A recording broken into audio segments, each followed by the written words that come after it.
ابلیس کی ہسٹری۔ ابلیس کا اصلی نام عزازیل ہے۔ ابلیس کی کنیت ابو قیطر تکبر کا باپ ہے۔ ابلیس کے لفظی معنی انتہائی مایوس کے ہے۔ اصطلاحاً ابلیس اس جن کا نام ہے جس نے اللہ تعالیٰ کے حکم کی نافرمانی کر کے حضرت آدم علیہ السلام کے لیے مطیع اور مسخر ہونے سے انکار کر دیا۔ ابلیس کے والد کا نام چلیپا اور اس کی کنیت ابو الغوی تھی۔ چلیپا کا چہرہ ببرشیر جیسا تھا۔ وہ نہایت قد آور اور بہادر تھا۔ اس کی قوم اسے شاشیل کے نام سے مخاطب کرتی تھی، جس کے معنی دل دہلا دینے کے ہے۔ ابلیس کی والدہ کا نام تبلیس یا نبلیس تھا۔ تبلیس کا چہرہ بیڑیے کی مانند تھا اور وہ بھی اپنے شوہر چلیپیا کی طرح نہایت دلیر اور طاقتور تھی، اس حد تک کہ قوم کے بچے بچے کی زبان پر تھا کہ تبلیس کے ہوتے ہوئے دنیا کی کوئی طاقت ہمیں زیر نہیں کر سکتا۔ ابلیس کی نسل کی ابتدا جس جن سے ہوئی اس کا نام طورانوس کہا جاتا ہے۔ طورانوس ابلیس سے 1,44,000 سال قبل دنیا پہ موجود تھا۔ طورانوس کی نسل تیزی سے بڑھی کیونکہ ان پر موت طاری نہیں ہوتی تھی اور نہ بیماری لگتی تھی۔ البتہ یہ چونکہ آتش مخلوق تھی تو سرکشی بدرجہ اتم موجود تھی۔ اس جنوں کی نسل کو پہلی موت فرشتوں کے ہاتھوں پیدائش کے 36,000 سال بعد آئی، جس کی وجہ سرکشی تھی۔ یہاں پہلی بار موت کی ابتدا ہوئی۔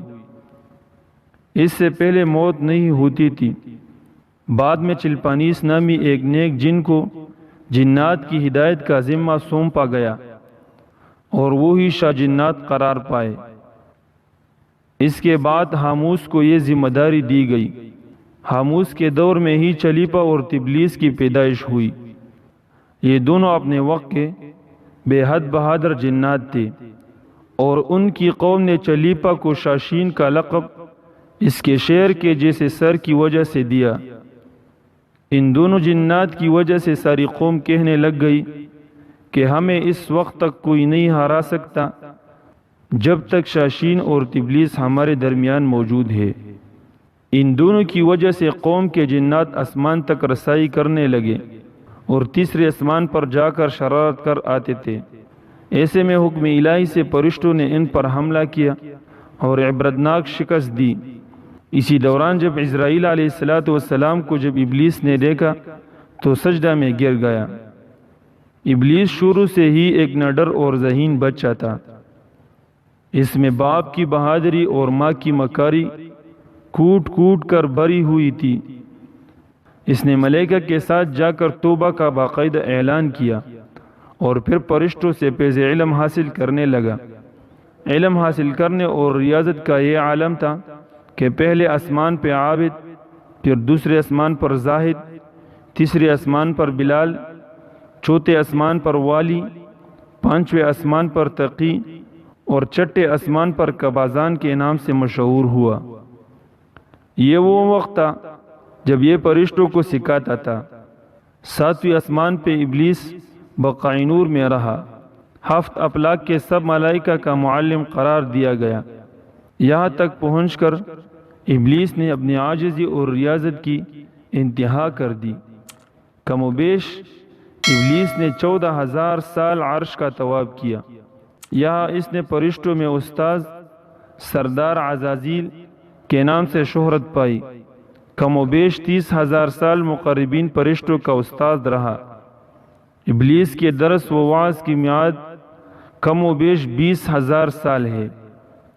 فرشتوں کے ساتھ قیام کی مدت کم و بیش 80,000 سال ہے۔ ابلیس کو حکم ہوا کہ داروغ جنت رضوان کی معاونت کرو اور اہل جنت فرشتوں کو اپنے علم و فضل سے بہراور کرو۔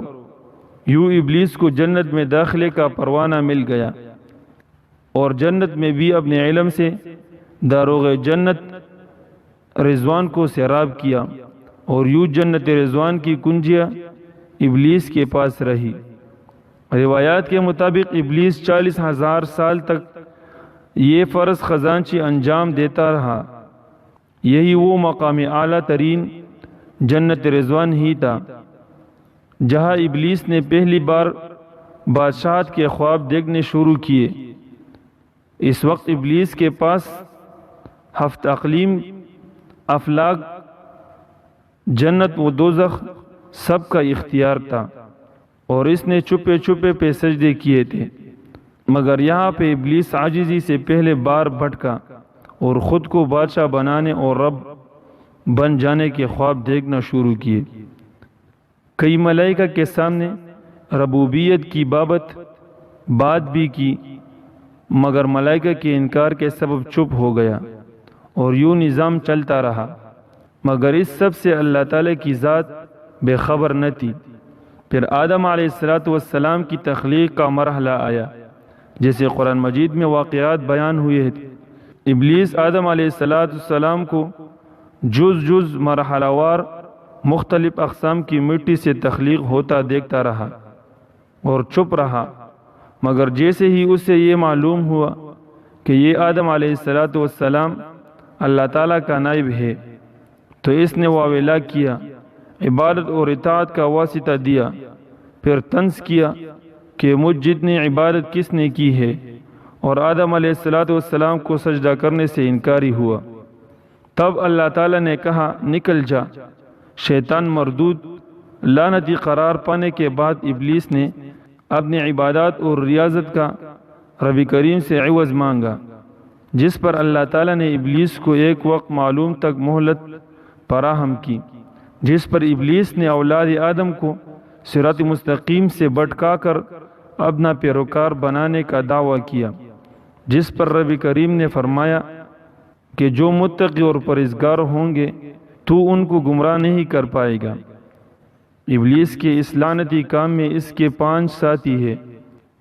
صبر، اس کے اختیار میں مصیبتوں کا کاروبار ہے، جس میں لوگ ہائے و ویلا کرتے ہیں، گریبان پاڑتے ہیں، منہ پہ تمانچے مارتے ہیں اور جاہلیت کے نعرے لگاتے ہیں۔ آور، یہ لوگوں کو بدی کا مرتکب کرتا ہے اور بدی کو لوگوں پہ اچھا اور پسندیدہ کر کے دکھاتا ہے۔ مصوت، یہ کذب، جھوٹ اور دروغ پہ معمور ہے، جیسے لوگ کان لگا کر سنیے، یہ انسانوں کی شکل اپنا کر ان سے ملتا ہے اور انہیں فساد برپا کرنے کی جھوٹی خبریں سناتا ہے۔ داسم، یہ آدمی کے ساتھ گھر میں داخل ہوتا ہے اور گھر والوں کے عیب دکھاتا ہے اور آدمی کو گھر والوں پہ غضبناک کرتا ہے۔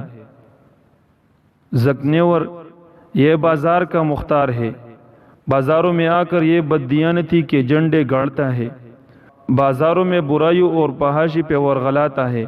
ابلیس کا آدم علیہ السلام کو سجدے سے انکار کا جذبہ حسد تھا کہ جس نے اسے مجبور کیا کہ میری جگہ آدم خاک کو کیوں ملے۔ یہ اس کا جذبہ تکبر اور غرور تھا کہ میں اعلیٰ ہوں، اور اس ایک سجدے کے انکار کی بات نہیں تھی، بات اطاعت سے سرکشی کی تھی، شرک کی تھی۔ ابلیس نے دل میں خود کو رب مان لیا تھا۔ اسی شرک عظیم کی بدولت ابلیس تا قیامت رسوا و لعنتی ٹھہرا اور اولاد آدم کو بھٹکانے کے لیے آزاد قرار پایا۔ حاصل نتیجہ یہ ٹھہرا کہ رب کریم کو انسان کی عبادات، عاجزی، علم و دانش سے کچھ غرض نہ ہے۔ رب کریم صرف دیکھتا ہے کہ دل میں اطاعت و فرمان برداری کتنی ہے۔ اسی بنیاد پر تقوی اور پرہیزگاری کے درجے قرار پاتے ہیں۔ منابع و ماخذ: صحیح البخاری باب الفتن و اشرات، صحیح مسلم، سنن ابن ماجہ، سنن ابو داود، کتاب شرح سیوطی، تفسیر کبیر امام رازی، مستدرک حاکم، کتاب حکم، نہج البلاغہ سید رضی، شرح نہج البلاغہ ابن حدید، کتاب غرر الحکم ابن حشام، کتاب توحید شیخ صدوق.